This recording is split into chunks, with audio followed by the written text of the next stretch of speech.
कितने लोग हैं, मैं आपसे एक सवाल पूछना चाहता हूं, यहां पर कितने लोग हैं जिनको यह महसूस होता है कि आप खुदा से ज्यादा आज भी लोगों से ही बातें करते रहते हो? होल डे चप्पड़ चप्पड़ चप्पड़ चप्पड़ चप्पड़ चप्पड़। कितने लोगों ने लूका 15 अध्याय पढ़ा है? हाथ उठाइए। क्या आपने उसमें एक गुमराह पुत्र की कहानी पढ़ी है? मैं थोड़ी दोहराना चाहता हूं ताकि आप समझ पाओ सहभागिता क्या होती है। उस बेटे ने अपने बाप से सब कुछ लिया, चला गया। अगर आप उससे मिलते और आप उससे पूछते आपके डैडी का नाम क्या है, मेरे डैडी जिनको मैं छोड़ के आया हूं, हाँ उनका नाम क्या है, तो वो आपको अपना पूरा नाम बताता। और उसके बाद आप उससे पूछते वो आपके डैडी हैं अभी भी? हाँ मेरे डैडी हैं। आपका संबंध है उनके साथ? संबंध नहीं है, लेकिन मेरे डैडी है वो। संबंध क्यों नहीं है? मैं रहता ही नहीं हूं उनके साथ, मैं अलग रहता हूं उनके साथ, लेकिन डैडी हैं। हाँ बिल्कुल हैं। आप जानते हो बहुतों से पूछोगे ना आपका परमेश्वर कौन है? यीशु। संबंध है?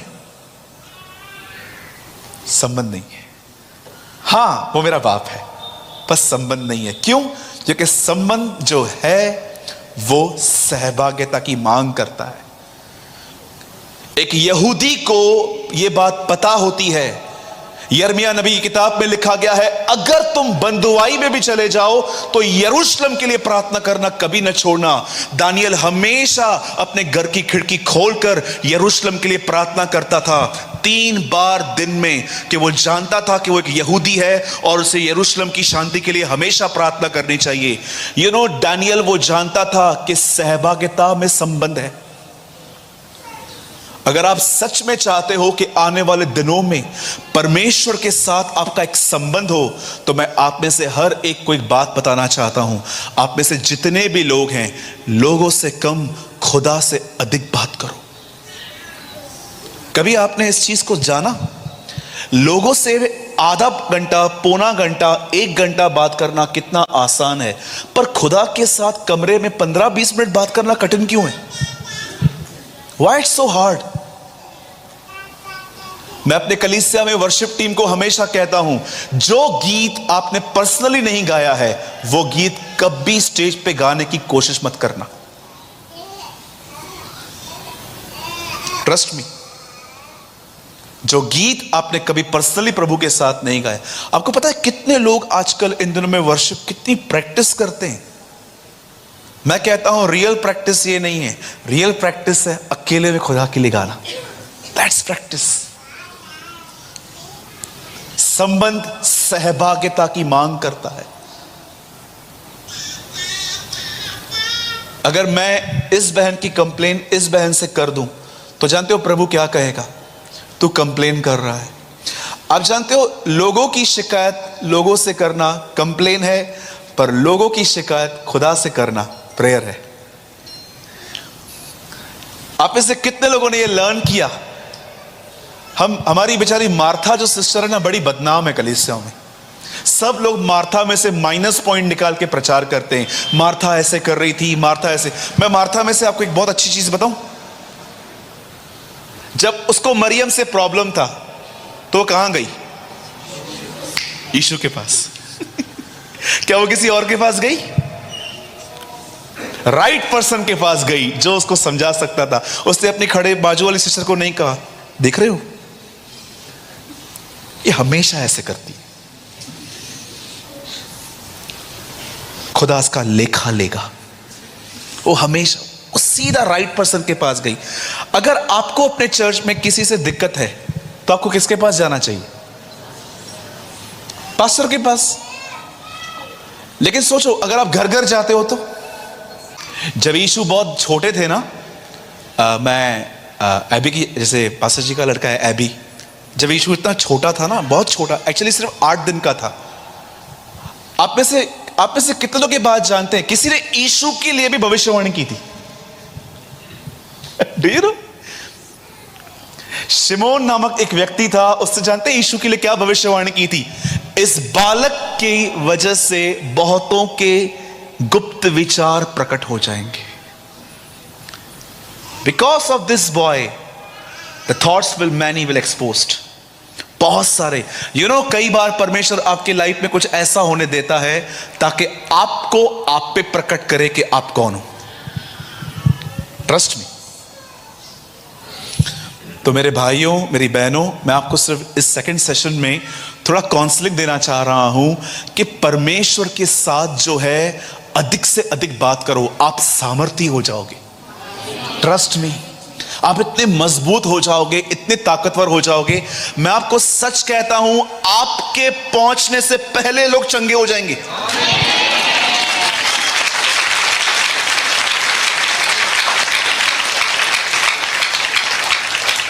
हमारे बॉम्बे में एक ग्राउंड है जिसका नाम है बीकेसी, बांद्रा कुर्ला कॉम्प्लेक्स। 2004 में बेनी हिन पास्टर जी वहां पर आए हुए थे। 3 दिन का क्रूसेड था। चौथे दिन एक औरत पहुंची थी, उसके पति के पूरे बदन पे फोड़ियां थी।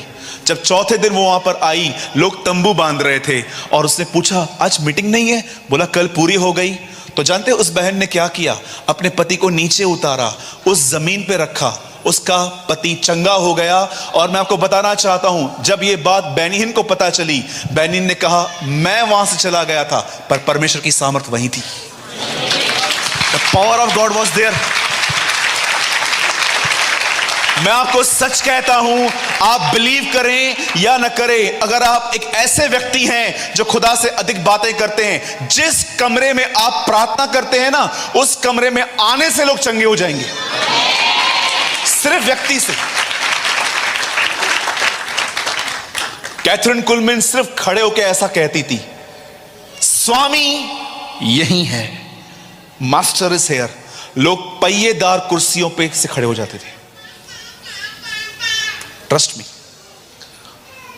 कोई उसके 12 फीट नजदीक नहीं आ पाता था। जो उसके 12 फीट की नजदीकी में आता था वो चंगा हो जाता था, क्योंकि ये बात थी उसमें। वो हमेशा एक बात कहती थी, ध्यान से सुनिएगा, चाबी है इसमें। वो हमेशा कहती थी, इससे पहले कि मैं यीशु के लिए कुछ बताऊं, मैं 1000 बार मरती हूं। Trust me, I died 1000 times before I preach Jesus. एक चीज में मरने के लिए कहूं, मरेंगे? हां, आज से सेल फोन कम यूज करो। छोड़ो बॉयफ्रेंड को, देखो आप गर्लफ्रेंड छोड़ोगे? सब दानियल बनना चाहते हैं, सिंहों की मांग में जाने के लिए कोई तैयार नहीं है। सबको मूसा बनना है, इजरायलियों को संभालने के लिए कोई तैयार नहीं है। सबको यीशु की तरह बनना है, क्रूज पे चढ़ने के लिए कोई तैयार नहीं है। We need shortcuts.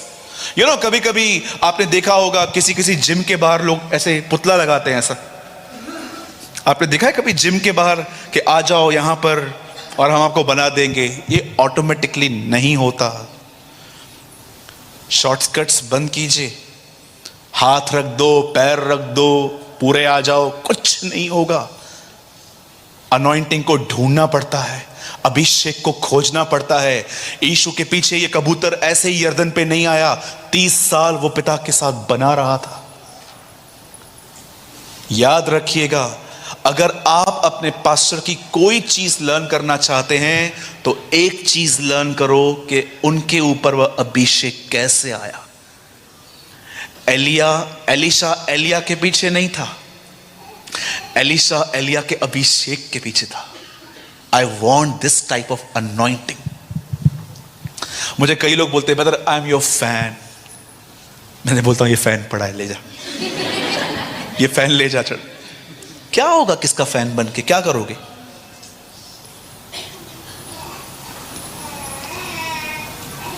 मुझे बताइए, फैन बन के क्या करेंगे किसी का?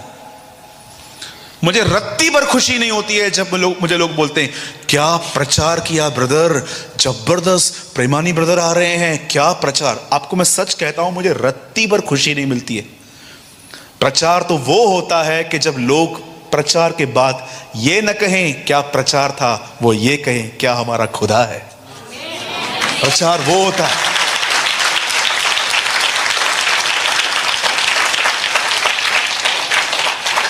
मैं आपको सच कहता हूं, इन दिनों में एक नया वर्ड आया है, I am your fan. Fan पे चढ़ जाओ। कुछ नहीं होगा। फैन बना के फैन बनो, ये बनो, वो बनो, कुछ नहीं होगा। जानने की कोशिश करो उस व्यक्ति के पास ये चीज कहां से आई, कितनी देर वो दुआएं करते हैं, कितने देर वो प्रेयर में रहते हैं। आइए मैं चाहता हूं अब हम वर्ड में आएंगे। मेरे पास आधा घंटा है और मैं आपको कुछ टीच करना चाहता हूं, ठीक है। मैं चाहता हूं आप में से सब लोग अब मेरे साथ खोलें उत्पत्ति का 32वां अध्याय, जेनेसिस 32, 7 और 8 पढ़िए कोई। तब याकूब बहुत डर गया। तब याकूब बहुत डर गया। बोलिए बहुत डर गया। बहुत डर गया और संकट में पड़ा और ये सोचकर अपने साथियों के और भेड़ बकरियों के और गाय बैलों और ऊंटों के भी अलग अलग 2 दल कर लिए कि यदि एसाव आकर पहले दल को मारने लगे तो दूसरा दल भागकर बच जाएगा। ओके, बाइबल के अंदर पहली बार ओवर थिंकिंग का प्रॉब्लम रिवील हुआ। आप जानते हैं इस बात को? अगर आप बाइबल के अंदर किसी ऐसे व्यक्ति को ढूंढना चाहते हैं जो बहुत सोचता था, तो वो याकूब था। चलिए मैं स्टार्ट कर रहा हूं आपको एक्सप्लेन करना, और मैं चाहता हूं कृपया आप आधा घंटा बड़ा ध्यान दीजिए। बाइबल ऐसा बताती है इब्राहिम से इसहाक पैदा हुआ, और इसहाक से 2 लोग पैदा हुए। एक का नाम था याकूब, एक का नाम था एसाव।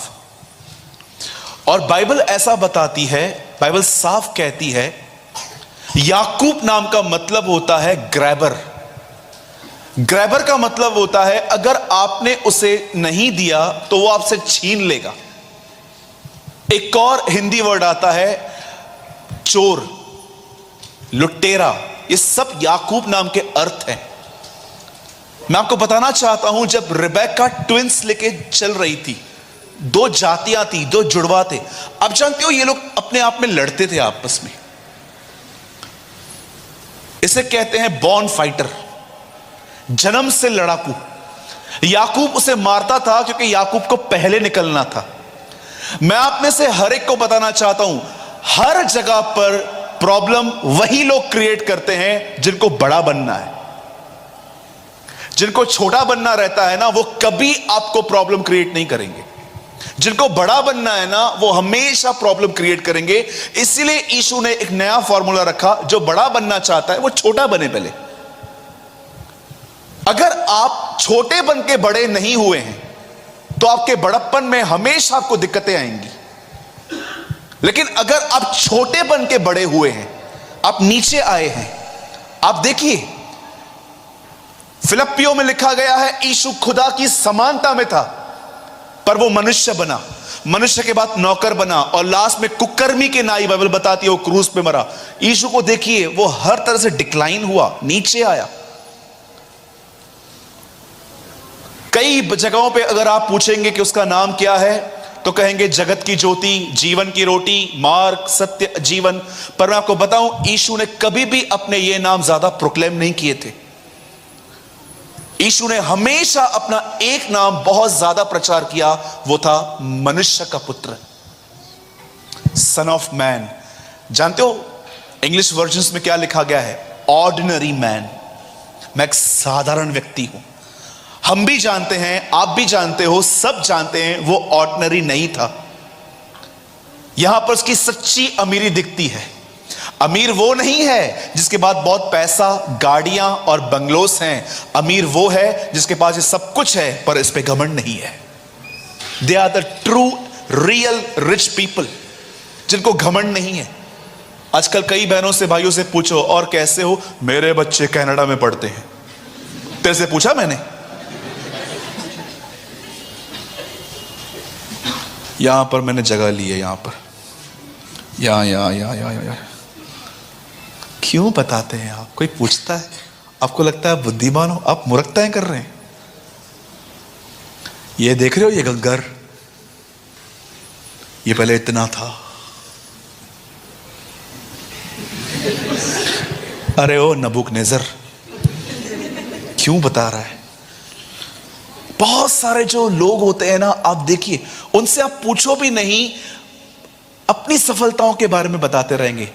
आप याद रखिए, धनवान का स्वर्ग के राज्य में आना कठिन जानते क्यों है? क्योंकि उसको अपने धन पे घमंड है। धन प्रॉब्लम नहीं है, धन पे घमंड प्रॉब्लम है। आप में से कितने लोग ये बात जानते हैं, इंसान को स्मार्ट और इंटेलिजेंट कौन बनाता है? परमेश्वर बनाता है। पर क्यों यीशु ने कहा, पिता मैं धन्यवाद करता हूं क्योंकि तूने ज्ञानी और समझदारों से ये बातें छुपा के रखी।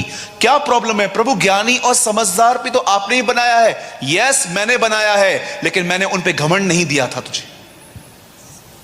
जब परमेश्वर देखता है ना कि एक आदमी में स्पिरिचुअल प्राइड आ गया है, मैंने बहुत लोगों को देखा है जो खुद गुस्सा नहीं करते हैं, लेकिन जब उनके सामने कोई गुस्सा कर देना, मन ही मन से तुच्छ जानते हैं, इसको तो कुछ आता ही नहीं है। मेरे भाई, 100 फुट के गुस्से के खड्डे से निकल के तू 1000 फीट के घमंड के खड्डे में जाके गिरा है। यीशु ने कहा, धन्य हो तुम जब तुम तृप्त किए जाओ। और जानते हो उसके बाद क्या लिखा है? धन्य है वे जो दयावंत हैं। इट मींस जब तुम खुद तृप्त हो जाओ तो दूसरों के साथ दया से व्यवहार करना। कई बार ऐसा होता है, आपने देखा होगा। बाइबल ऐसा बताती है, याकूब बड़ा बनना चाह रहा था, और जैसे वचन कहता है ये उसकी ख्वाहिश पूरी नहीं हुई। जैसे वो बाहर निकला, वो सेकंड आया बाहर। पहला उसका भाई एसाव आया। उन दिनों में बड़े बेटे को कुछ हक होते थे, अधिकार होते थे। बाप की प्रॉपर्टी के बाद सब कुछ चाबियां उसके पास रहती थी। याकूब एक दिन ये सब बातें जानने के बाद अपने भाई को उससे ठग लिया। उसके भाई को इन चीजों की वैल्यूज नहीं पता थी।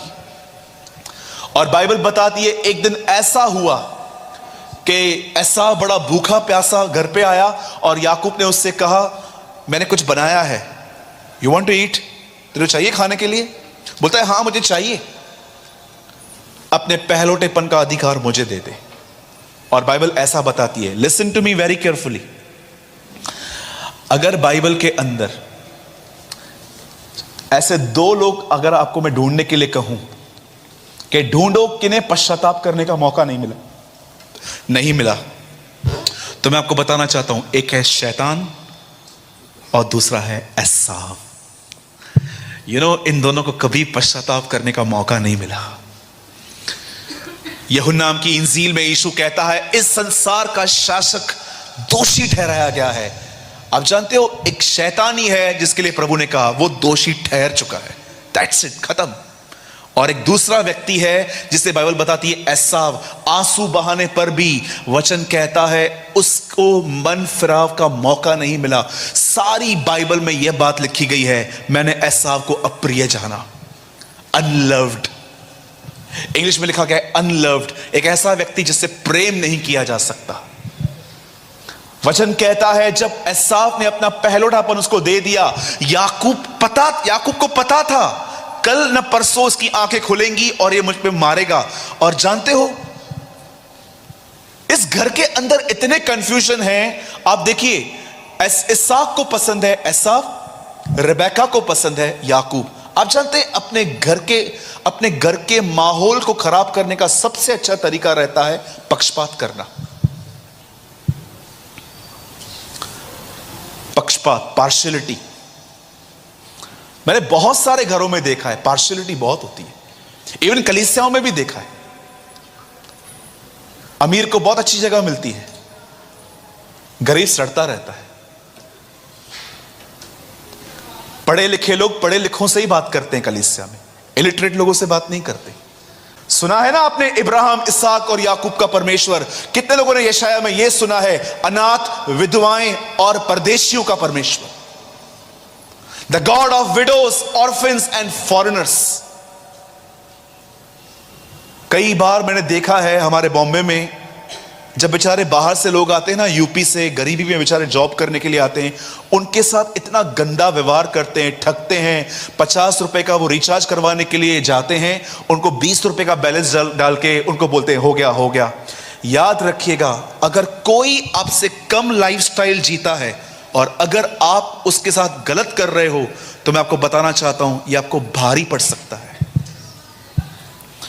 याकूब कहता है जिन लोगों की मजदूरी तुमने रख ली है उनकी दुहाई सेनाओं के प्रभु तक पहुंच गई है। मैं कई बार जब देखता हूं कि मुझसे कोई कम व्यक्ति है जो मुझसे कम लाइफस्टाइल जीता है और वो मुझे ऑफरिंग दे रहा है, आप बिलीव कीजिए वो ऑफरिंग मैं खुद पे खर्च नहीं कर पाता हूं। मैं सोचता हूं प्रभु बेचारे इतने गरीब हैं, उन्होंने मुझे दिया है, मैं चर्च में डाल देता हूं। मैं बोलता हूं नहीं प्रभु, जब ये इतने नीचे गए हैं तो मुझे कितना जाना चाहिए। Trust me. यही रीजन था कि यीशु कई बार विधवाओं की उन ऑफरिंग को प्रेस करता था कि उन्होंने सबसे बढ़कर दिया, पर इन्होंने अपना जो था सब डाल दिया। आप जानते हैं याकूब जानता था कि प्रॉब्लम होगा और वो अपने बाप के पास जाके कहता है पप्पा, यस सन, ब्लेस मी। तू कौन है? मैं एसाव हूं। नहीं, तू याकूब लग रहा है। नो नो नो नो, मैं एसाव हूं। वो भी उन दिनों में धुंधला सा उसको दिखता था और उसने अपने भाई को चीट किया। अब देखो बाप को चीट किया। बाप को चीट करने के बाद अब ये आया है अपने मामा लाबान के पास। बोलिए लाबान। मेरे पीछे बोलिए, अगर मैं याकूब हूं तो खुदा मुझे लाबान से भी मिलवाएगा। अगर आप चीटर हो ना, खुदा आपको आपसे बड़े चीटर से मिलवाएगा, क्योंकि प्रभु जानता है कौन कैसे सुधरेगा। ये उसका चीटर था, ये ऐसा था। इसने अब इस बंदे को किससे प्यार हो गया? बोलो प्यार हो गया। हाँ, इसको एक लड़की से प्यार हो गया, उसका नाम था राहेल, रचन। अपने मामा को बोलता है मामा, बोलता है क्या हुआ? मुझे तो ये लड़की चाहिए। मामा ने बोला ठीक है, 7 साल काम कर। 7 साल लड़की के लिए काम किया। भाइयों, शर्म आनी चाहिए उसको। जॉब करता, कुछ बन जाता। कभी मत करना ये गलतियां, पाने लड़की को पाने के लिए 7 साल। So foolish। 7 साल काम किया और उसका मामा भी इतना शाना था। मैं आपको बताना चाहता हूं, उसकी शादी मालूम है कभी कराई? रात को। बाइबल की पहली शादी है ये रात को हुई। रात को इतना मोटा घूंघट लड़की पे डाल के दे दिया और जब सुबह उठा तो उसने क्या देखा? ये तो कोई और है। ये लिया थी, धुंधली सी दिखती थी। इसे कहते हैं दिखा के हॉलीवुड दिया बॉलीवुड। आपको पता है उसने उसको दिखा के क्या किया? अगले दिन वो हैरान हो गया, मामा ये तूने मेरे साथ क्या कर दिया? मामा बोलता है क्या हुआ, फिर क्या चाहिए? मुझे राहेल चाहिए। और 7 साल काम कर। वहां पर एक बहुत सुंदर लाइन लिखी है, राहेल के प्यार में याकूब को 7 साल भी छोटे लगे। जो यीशु से प्यार करते हैं ना, उनको अनंत जीवन भी छोटा पड़ने वाला है। वो जो हमेशा की जिंदगी है उनको वो भी छोटी लगेगी जो उससे प्यार करते हैं। अब 7 साल और काम किए। अब जानिए, अब याकूब के पास 2 बीवियां हैं। बोलो 2 बीवियां। मैं भाइयों से कहना चाहता हूं आपकी एक ही होनी चाहिए। आप चुप रहिएगा, मुझे इनसे कोई कन्फेशन करवाने दो। बोलिए अपनी अपनी पत्नी से प्रेम करो। देखो निकल रहा है, किसके मुंह से नहीं निकल रहा है? जोर से बोलिए। जो नहीं बोल रहे हैं कुछ तो खोट है। लिखा है अपनी अपनी पत्नी से प्रेम करो। इसके बाद 2 हैं, 2 वाइफ्स। आप में से कितने लोग के बात जानते हैं इस 2 वाइफ में से उसको 12 बच्चे थे। आजकल 1-2 भी बहुत हो जाता है ना। पहले क्रिकेट टीम बनाते थे। एक भाई आया मेरे पास, ब्रदर मैं कितने बच्चे पैदा करूं? मैंने बोला वो उत्पत्ति में लिखा है ना, फलो फूलो, ये तेरे लिए नहीं है। वो आदम के लिए था, वो एक अलग स्टेट थी। अब तू उतने ले जितनी तेरी हैसियत है। उन दिनों में क्रिकेट टीम बनाते थे, फुटबॉल टीम बनाते थे। 12-12 बच्चे, 15-15 बच्चे, 20-20 बच्चे होते थे। अब इस आदमी ने 12 बच्चे पैदा कर दिए। उस 12 बच्चों में सबसे याकूब का प्रिय था यूसुफ। क्यों यूसुफ उसका प्रिय था? क्योंकि यूसुफ पहला बच्चा था जो उसको राहेल से पैदा हुआ था। अब आराम से पढ़ के देखिएगा, पहले के 10 बच्चे उसे लिया से हुए थे, लेकिन राहेल से उसका पहला बच्चा पैदा हुआ वो यूसुफ था। इसीलिए उसकी जो फेवरेट वाइफ से पैदा हुआ उसको वो बड़ा प्रिय था। और आप जानते हैं अब 12 बच्चों को, 2 बीवियों को, दास दासियों को लेकर जब वो वापस अपने गांव की तरफ जा रहा था, तब लिखा है उसे एक खबर मिलती है। और उस खबर में उसे पता चलता है कि उसका भाई उससे मिलने के लिए आ रहा है। उसे बड़ा डर लगा। 20 साल हो गए घटना को। 20 साल के बाद उसे घटना याद आ रही है कि अब मैं मार खाऊंगा, अब मैं छोड़ा नहीं जाऊंगा। तब जानते वो क्या करता है? 2 ग्रुप बनाता है। आगे अपनी वाइफ को रखता है, पीछे खुद को लिए आता है और वो कहता है अगर पहले झुंड पे हमला हो रहा है तो मैं भाग जाऊंगा। वहां पर जानते क्या लिखा है? याकूब अत्यंत बड़ा सोचकर, डर कर घबरा गया। मैं आपको बताना चाहता हूं, यहां पर ध्यान दीजिएगा जो मैं आपको समझा रहा हूं, it's very important for you. मुझे नहीं पता है कि फिर खुदा कब मुझे यहां ले आए, लेकिन आज इस बात को समझिए। आप जानते हैं जब आगे चल के एसाव उससे मिला तो एसाव ने उसे कुछ भी नहीं किया। एसाव ने उसे गले लगाया, उसे चूमा, उसे क्षमा किया। अब मुझे बताइए यहां पर जो लिखा गया है डर, बहुत सोचना, लेकिन आगे क्या हुआ? कुछ अलग ही बात हुई। मेरे भाइयों, मेरी बहनों, इस बात को याद रखना। मैं सिर्फ इस बात को समझाने के लिए आपको इतना पीछे से लेकर आया हूं। आपकी सबसे बड़ी प्रॉब्लम बाहर नहीं है, आपकी सबसे बड़ी प्रॉब्लम है अधिक सोचना। कई सारे लोग जो हैं उनको यह बात समझ में नहीं आती है कि आपका सबसे बड़ा प्रॉब्लम जानते क्या है? आपकी सोच। कुछ लोग जो रहते हैं ना, सारा दिन उनका दिमाग चलता ही रहता है। Whole day thinking thinking thinking thinking, सोचना सोचना सोचना। अब हमारे बॉम्बे के रास्तों पे आइए, कभी कभी लोग बीच में से चलते हैं, उनको हॉर्न दे दे के आप थक जाओगे, हटो हटो हटो। उनको हॉर्न नहीं सुनाई देता। जानते हो क्यों? क्योंकि उनका दिमाग कहीं और बिजी है। चिता मुर्दे को जलाती है, चिंता जिंदा को जलाती है। मैं आप में से हर एक से पूछना चाहता हूं, जितने भी लोग यहां पर बैठे हैं, क्या सोचते रहते हैं आप सारा दिन? ये आदमी क्या सोच रहा है? मैं मार खाऊंगा, मैं पिटूंगा, मुझसे बदला लिया जाएगा। कुछ नहीं हो रहा है ऐसा। परमेश्वर ने उसके लिए सब कुछ बदल दिया। कई बार आप देखिए हम क्या क्या सोचते रहते हैं। मेरे पति का किसी के साथ अफेयर तो नहीं है, अरे ये तो नहीं है, अरे ये हो गया तो, ये हो गया तो। मैंने देखा है बहुत सारी दवाइयां जो आपके घर में पड़ी हुई है ना, वो सिर्फ आपके सोचने के कारण है। सोच सोच सोच सोच। विलाप गीत में लिखा है, मैं सोती थी पर मेरा मन जाग रहा था। यीशु ने कहा यह मत कहना क्या खाएंगे, क्या पिएंगे, क्या पहनेंगे। मैंने देखा है आजकल लोग है ना, एक झूठी स्माइल लेके मुंह पे चल रहे हैं, इनसाइड डिस्टर्ब है। सारा दिन अपने घर में किसी के व्यवहार को देखते रहते हैं, ये कब सुधरेगा, ये कब सुधरेगा, ये कब सुधरेगा, ये कब सुधरेगा, ये कब सुधरेगा। अरे आपके फोकस करने से वो थोड़ी ना सुधरने वाला है। मैंने देखा है बहुत सारे घरों के अंदर उनका फोकस ही गलत है। याकूब अत्यंत सोचकर, डर कर, लिखा है वो डर गया। आप जानते हो इन दिनों में हमारी सबसे बड़ी प्रॉब्लम गरीबी नहीं है, इन दिनों में हमारी सबसे बड़ी प्रॉब्लम बीमारी नहीं है, इन दिनों में हमारी सबसे बड़ी प्रॉब्लम है अधिक सोचना। इस चीज की वजह से कितने लोग खत्म हो गए। फेमस लोगों ने सुसाइड किया बॉम्बे में, सिर्फ अधिक सोचने की वजह से। होल डे चलता रहता है, चलता रहता है। 28 की हो रही है, 29 की हो रही है, 30 की हो रही है, कब होगी शादी, ये होगा वो होगा। मैं आप में से हर एक को एक बात समझाना चाहता हूं। मुझे नहीं पता है आप में से कितने लोग ये बात समझ पाएंगे कि नहीं। आप जानते हो जब दाऊद लड़ने के लिए गया गोलियत से, तो वो क्या बोल के गया? ये खतना रहित पलिश्ती हमसे लड़ेगा। ये लोग खतना रहित का मतलब क्या होता है? इब्राहिम के खानदान में जब कोई लड़का पैदा होता था तो उसका खतना होता था, और उस खतने की वजह से वो वाचा से बन जाता था।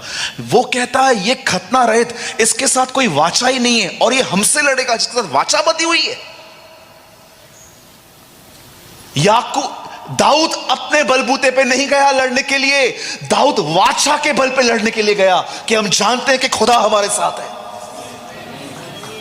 आगे चल के एक राजा आता है, वो परमेश्वर से कहता है प्रभु मैं लड़ने के लिए जाऊं। परमेश्वर कहता है जा, तू जीतेगा, लेकिन याद रखना ये कृपा मैं इसलिए कर रहा हूं क्योंकि आज से 500 साल पहले एक व्यक्ति था जो इन दिनों में कब्र में सोया हुआ है, मैं उसकी वजह से अपनी वाचा का पालन करूंगा तुझसे। दाऊद। अरे हम वो लोग हैं जो प्रभु भोज लेते हैं, हम उसकी वाचा के बागी लोग हैं, हमने उसके नाम का बपतिस्मा लिया है और हम इतना सोचते हैं ये क्या होगा, वो क्या होगा, ये क्या होगा, वो क्या होगा। आप में से कितने लोगों ने बाइबल का पहली आयत पढ़ी है? इब्राहिम की संतान, दाऊद की संतान, यीशु मसीह की वंशावली। आप जानते हो नया नियम इन 3 लोगों से शुरू होता है। इब्राहिम जो कहता है मैं और ये लड़का जा रहे हैं और वापस आएंगे, वो जानता था ये नहीं मरेगा, खुदा इसे मुर्दों में से जिला सकता है। दाऊद लड़ने से पहले कहता है वह खतना रहित मुझे क्या कर पाएगा, और यीशु अपने मरने से पहले कहता है मैं मरूंगा परंतु जी उठूंगा।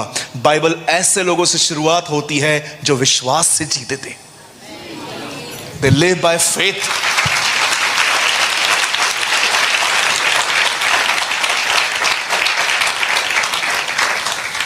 In these days, हर दिन आधा घंटा अलग करो, प्रभु के पैरों पे बैठो, उसको बोलो मैं ये आधा घंटा प्रेयर नहीं करने वाली हूं, न मैं बाइबल पढ़ने वाली हूं, ये आधा घंटा स्पेशल ट्यूशन आपके साथ है, मुझे सिखाइए विश्वास से कैसे जिया जाता है, सीखिए। अदरवाइज आपकी सोच आपको मार देगी। ट्रस्ट में, आपकी सबसे बड़ी प्रॉब्लम बाहर नहीं है, आपकी सबसे बड़ी प्रॉब्लम आपकी सोच है। आप क्या सोचते हैं, और अगर नेगेटिव सोचते हैं तो इट्स वेरी डेंजरस। मैं एक आखिरी बात बता के मैं खत्म कर रहा हूं यहां पर। सुनिए, मेरे हाथ में ये पवित्र शास्त्र है, बाइबल है। मैं आपको सच कहता हूं, विदाउट प्रेयर मैं इसे कभी टच नहीं करता। जब भी मैं इसे खोलता हूं मैं सबसे पहले प्रेयर करता हूं, और मैं प्रभु को हमेशा कहता हूं आप इसके लेखक हैं, आपसे अच्छा उसे मुझे कोई नहीं समझा सकता। आप इसे कितने लोग के बाद जानते हैं, यीशु मुर्दों में से जी उठने के बाद एक दिन अपने चेलों पे प्रकट हुआ। सब ध्यान दीजिएगा, लास्ट पॉइंट है ये। यीशु मुर्दों में से जी उठने के बाद अपने चेलों पे प्रकट हुआ इमाउस के मार्ग पे, और जानते हो वहां पर क्या लिखा गया है? यीशु ने उनकी आंखें बंद कर रखी थी, और यीशु उनको कहता है क्या बात कर रहे हो? वो कहते हैं क्या आपको नहीं पता इन दिनों में यरूशलेम में क्या हुआ? एक व्यक्ति ने अपने आप को मसीह कहा, वो मारा गया, गाड़ा गया, और अब हम चिंताओं में हैं क्योंकि कुछ बहनों ने हमें कहा है कि वो जी उठा है। तब यीशु उनको कहता है, हे मत्तीमंदों, तुम नबियों की बातों को क्यों नहीं समझ पाते? उसके बाद लिखा है यीशु ने भजन संहिता, मूसा की किताबें और नबियों की किताबें में जो कुछ लिखा था वो उनको समझा दिया। मैं आप में से हर एक से एक सवाल पूछना चाहता हूं, जब यीशु उन्हें वचन समझा रहा था तब यीशु ने उनकी आंखें क्यों बंद रखी थी?